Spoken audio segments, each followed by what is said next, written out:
नमस्कार। उदीयमान Bharat social media platform पर आपका स्वागत है। इस माध्यम से हम भारतीय संस्कृति और भारत की बात भारत की दृष्टि से करते हैं।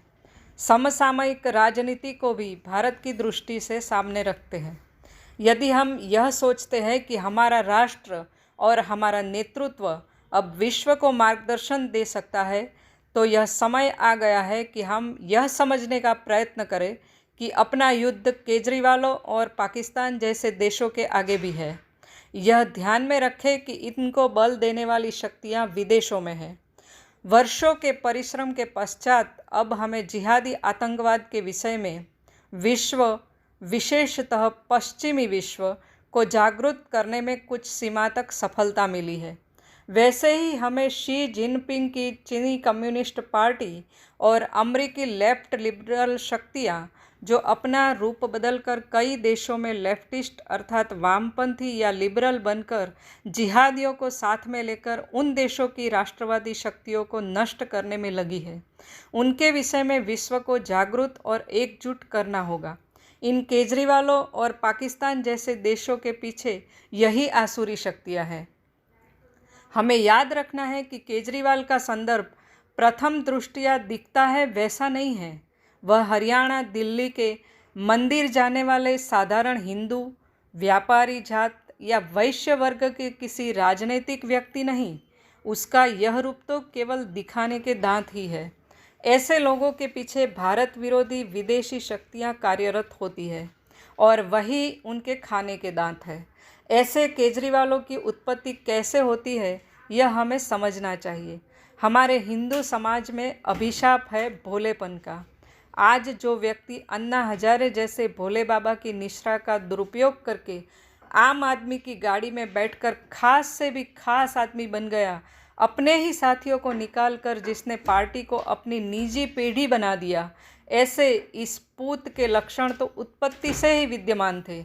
हमें समय रहते ऐसे लोगों की पहचान करनी चाहिए।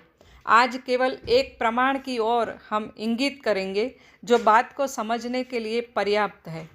रेमन मैग्सेसे अवार्ड एक पारितोषिक है जिसे एशिया का नोबेल अवार्ड कहकर प्रचारित किया जाता है।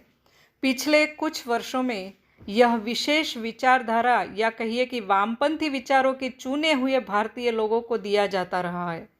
एनडीटीवी के रविश कुमार को यह 2019 में दिया गया। अन्ना के आंदोलन से बहुत पहले यही अवार्ड केजरीवाल को 2006 में उभरते नेतृत्व की श्रेणी, ध्यान से सुनिएगा, उभरते नेतृत्व की श्रेणी में दिया गया। अमेरिकी संस्थानवाद और लिबरल लेफ्ट विचारों को अन्य देशों में वित्त पोषित करने वाली संस्था रॉकफेलर ब्रदर्स फंड जो इस अवार्ड के पीछे है, वह चाहती थी कि केजरीवाल भारत में नेता बनकर उभरे। जैसे बॉलीवुड में कथित अभिनेताओं को उभारा जाता है, वैसे राजनीति में किसी को कैसे उभारा जाता है, इसका दृष्टांत है केजरीवाल। यह कोई आरोप नहीं है, आरोप लगाना उचित भी नहीं। यह जानकारी तो अवार्ड की अपनी वेबसाइट पे उपलब्ध एक स्वयं स्पष्ट तथ्य है। रॉकफेलर ब्रदर्स फंड का नाम भी इस अवार्ड के पीछे है और यह भी इस वेबसाइट पर स्पष्ट रूप से बताया हुआ है।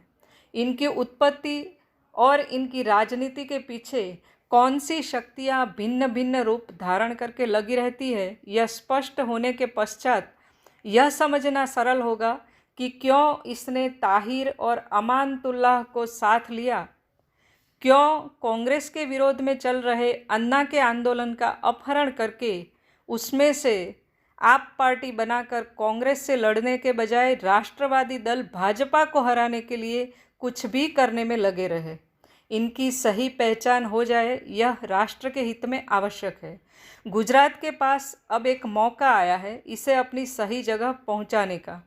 चुनाव की मोहिनी के पीछे विष्णु भगवान अर्थात जनता जनार्दन ही अब लोकमत बन के आए और आसुरी शक्तियाँ और अपने भोले बाबा की भूल से उत्पन्न इन भस्मासुरों का अंत करे। भारत माता की जय।